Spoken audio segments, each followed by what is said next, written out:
ಹಬ್ಬ. ಈ ಮೈಸೂರು ಹಬ್ಬಕ್ಕೆ ಎಲ್ಲರೂ ಕೂಡ ಭಾಗವಹಿಸ್ತಾರೆ. ಪ್ರತಿಯೊಬ್ಬ ಮೈಸೂರಿಗನು ಇಡೀ ಕರ್ನಾಟಕ ಜಗತ್ತಿನಾದ್ಯಂತ ಜನ ಬರ್ತಾರೆ.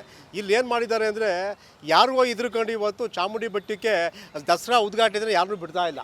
ಕೇವಲ ಅವ್ರು ಕೊಟ್ಟಂಥ ಪಾಸ್ಗಳು ಯಾರು ಪಾಸ್ ಇರ್ತೋ ಅವ್ರು ಮಾತ್ರ ಹೋಗಬೇಕು ಅಂತ ಮಾಡಿದ್ದಾರೆ. ಸ್ಥಳೀಯವಾಗಿ ಅಲ್ಲಿ ಚಾಮುಂಡಿ ಬೆಟ್ಟದಲ್ಲಿ ವಾಸ ಮಾಡ್ತಿದ್ದಾರೆ.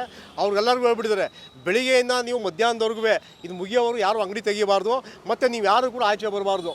ಇಲ್ಲಿ ಯಾರು ಪಾಸ್ ಕೊಡ್ತೀವಿ ಅವ್ರು ಮಾತ್ರ ಅಲ್ಲಿ ಬಂದು ಕೂತ್ಕೋಬೇಕು ಅಂತ ಹೇಳಿದ್ದಾರೆ.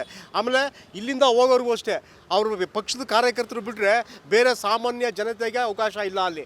ನಾನು ಹೇಳೋದು ಇಷ್ಟೇ, ಇವರು ನೀವು ಯಾರೋ ಒಬ್ಬರು ಬಾನು ಮುಸ್ತಾಕ್ ವಿರೋಧಿಗಳಿಗೋ ಇಲ್ಲ ಮಹಿಷಾಸುರ ಭಕ್ತಾದಿಗಳು ಎದುರಿ ನೀವು ಬೇರೆ ಸಾರ್ವಜನಿಕರಿಗೆ ನೀವು ತೊಂದರೆ ಕೊಡ್ತಾ ಇದ್ದೀರಾ ಅಂದರೆ ದಸರಾ ಏನಕ್ಕೋಸ್ಕರ ಮಾಡ್ತಾಯಿದ್ರಿ?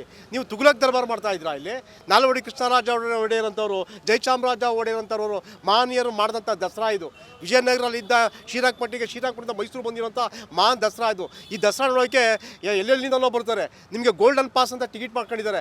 ಅವ್ರಿಗೂ ನೀವು ಬಿಡ್ತೀರೋ ಅನ್ನೋ ನಮ್ಗೆ ಗೊತ್ತಾಗ್ತಾ ಇಲ್ಲ. 4-6 ಸಾವಿರ 7 ವರ್ಷ ತೊಗೊಂಡಿದ್ದೀರ ಅವ್ರ ಹತ್ರ ಅಲ್ಲ ನೀವು.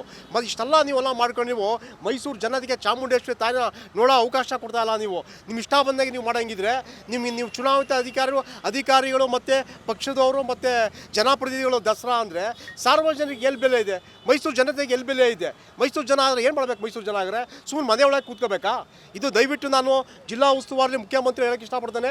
ಇದು ದಸರಾ ಅಂದರೆ ಧರ್ಮಾತೀತವಾಗಿ ಜಾತೀತವಾಗಿ ನಡೀತಾ ಇರೋದು. ನೀವು ಯಾರೋ ಗಲಾಟೆ ಮಾಡ್ತಾರೆ ಅವ್ರುಗಳಿಗೆ ನೋಡಿ, ನಿಮ್ಮ ಅಷ್ಟೇ ಇದೆಲ್ಲ ನೀವು ನೋಡ್ತಾ ಇದ್ರೆ ನೀವು ಎಲ್ಲ ನಿಮ್ಮ ಭದ್ರತೆ ವೈಫಲ್ಯತೆ ಕಾರಣ ಆಗ್ತಿದೆ. ನಿಮ್ಮ ಭದ್ರತೆ ವೈಫಲ್ಯತೆ ಏನು ಮಾಡ್ತಾ ಇದ್ದಾರೆ ಭದ್ರತೆ ಅವರು? ಅವ್ರಿಗೆ ಗೊತ್ತಾಗಲ್ವಾ ಯಾರು ಹೋರಾಟಗಾರ ಯಾರು ಇದು ಮಾಡ್ತಾರೆ ಅಂತ? ಈಗ ಅವ್ರು ಅವರೆಲ್ಲ ಕರೆದು ಮಾತಾಡಿ ನೀವು, ನೋಡಪ್ಪ ಹಿಂಗೆ ದಸರಾ ಉದ್ಘಾಟನೆ ಇದೆ, ಇದರ ತೊಂದರೆ ಕೊಡ್ಬಿಟ್ಟು ಮಾತಾಡಬೇಕು. ನೀವೇನು ಮಾತಾಡೋಲ್ಲ. ಅವ್ರು ಬಂದಾಗ ನೀವು 4 ಕಡೆನೂ 4 ದಿಗ್ಬಂಧನೆ ಮಾಡಿಬಿಡ್ತೀರಿ. ಅವ್ರು ಯಾರ್ದೋ ಇಂದ ಇನ್ಯಾರಿಗೋ ತೊಂದರೆ ಆಗೋದು ಬೇಡ. ನೀವು ವೆಹಿಕಲ್ನ ಬಿಡಬೇಡಿ. ಈಗ ಚಾಮುಂಡಿ ಆಶ್ರಮ ಮಾಸ್ಟರ್ ಏನು ಮಾಡ್ತೀರಾ ನೀವು? ಚಾಮುಂಡಿ ಬೆಟ್ಟದಲ್ಲಿಂದ ಲಲಿತ್ ಮಹಲಿಂದ ಸರ್ಕಾರದ ಬಸ್ಸಲ್ಲೇ ಕಳಿಸ್ಕೊಡ್ತೀರಾ. ಅದೇ ಥರ ಈಗ ವ್ಯವಸ್ಥೆ ಮಾಡಿಕೊಡಿ.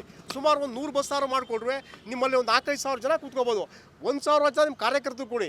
ಇನ್ನು ಬಾಕಿಯವರು ಸಾಮಾನ್ಯ ಜನಗಳು ಕೊಡಿ.